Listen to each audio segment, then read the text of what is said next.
भाइयों और बहनों, आज मैं आपको एक ऐसी कहानी सुनाने आया हूं जो सपनों से शुरू होती है और स्कैम पर खत्म। एक ऐसी कहानी जिसमें एक लड़का मुंबई की एक चौल से निकलकर शेयर मार्केट का राजा बनता है। नाम था उसका हर्षद शांतिलाल मेहता।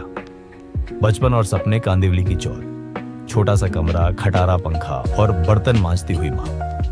पिता एक छोटी सी टेक्सटाइल की दुकान चलाते थे। घर में गरीबी थी, लेकिन उस लड़के के ख्वाब बहुत बड़े थे। आवाज बदलकर पिता की नकल करता है, पढ़ाई पर ध्यान दे बेटा, मेहनत ही इंसान को बड़ा बनाती है। फिर खुद की आवाज में, जैसे छोटा हर्षद बोल रहा हो, नहीं पापा, बड़ा बनने के लिए सिर्फ मेहनत नहीं, बड़ा सोचना पड़ता है। और यहीं से कहानी शुरू हो जाती है। नौकरियां और बेचैनी। बड़ा हुआ तो क्या क्या काम नहीं किया उसने। कभी बीमा एजेंट बना, कभी सीमेंट बेचा, कभी क्लर्क बन गया, लेकिन हर नौकरी में वही बेचैनी, ये मेरे लिए नहीं है। एक दिन BST बस में बैठा बैठा उसने मुंबई की ऊंची ऊंची इमारतें देखी और मन में बोला, ये शहर, यहां सिर्फ पैसे की पूजा होती है और मुझे यहां भगवान बनना है। दलाल स्ट्रीट की पहली झलक फिर आया वो दिन जब वो पहुंचा बॉम्बे स्टॉक एक्सचेंज। अरे वाह, बाहर भीड़ भाड़, लोग चिल्ला चिल्ला कर बोल रहे, खरीदो, बेचो, लिमिट लगाओ।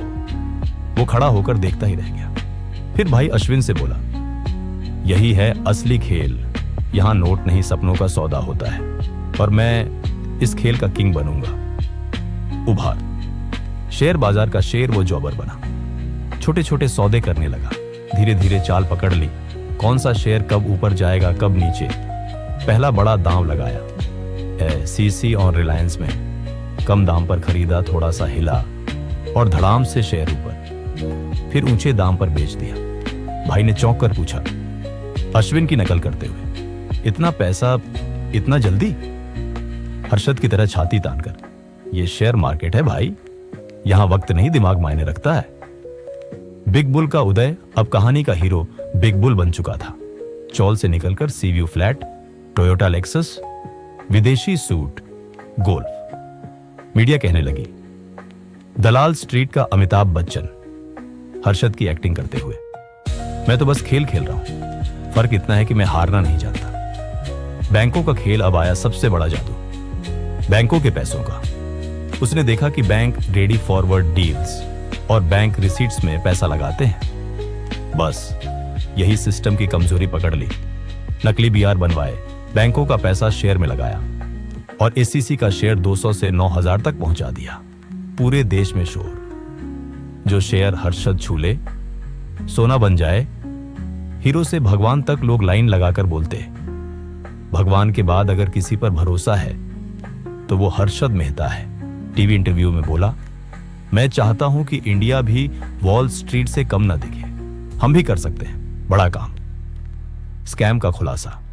लेकिन हर बुल रन का एक अंत होता है। 1992 एक पत्रकार आई, सुचेता दलाल। उसने गहराई में जाकर देखा, ये जो पैसा घूम रहा है, ये जनता का पैसा है, बैंक का पैसा है। और फिर अखबार में हेडलाइन, हर्षद मेहता का 5000 करोड़ का घोटाला। पूरा देश हिल गया। जिसने उसे भगवान माना था, अब वही उसे गाली देने लगा। एक बुजुर्ग रोते हुए बोले, जिस पर भरोसा किया उसी ने लूट लिया। गिरफ्तारी और अदालत CBI आई, छापे पड़े, हर्षद को हिरासत में ले जाया गया। कोर्ट में खड़ा होकर बोला, मैंने सिस्टम का फायदा उठाया है, लेकिन कानून नहीं तोड़ा। गलती मेरी नहीं, गलती सिस्टम की है। जेल और आखिरी सांसें, फिर जेल की अंधेरी कोठरी, बीमार शरीर, टूटा हुआ साम्राज्य, लेकिन अंदर भी दूसरों को समझाता, शेयर मार्केट जुआ नहीं है, ये दिमाग की लड़ाई है। दिसंबर 2001 दिल का दौरा पड़ा और रातों रात खबर आई, the big bull is dead. Epilogue, अंत की सीख। नैरेटर गहरी सांस लेकर, तो ये थी हर्षद मेहता की कहानी। एक ऐसा आदमी जिसने चौल से निकलकर इंडिया को दिखाया कि सपने कितने बड़े हो सकते हैं, लेकिन उसी ने यह भी सिखाया, अगर सपने ईमान से ना हो तो वो ताश का महल बन जाते हैं। वो गुनहगार था या सिस्टम का शिकार, ये बहस आज भी जारी है। पर इतना तय है, दलाल स्ट्रीट की कहानी हर्षद के बिना अधूरी है।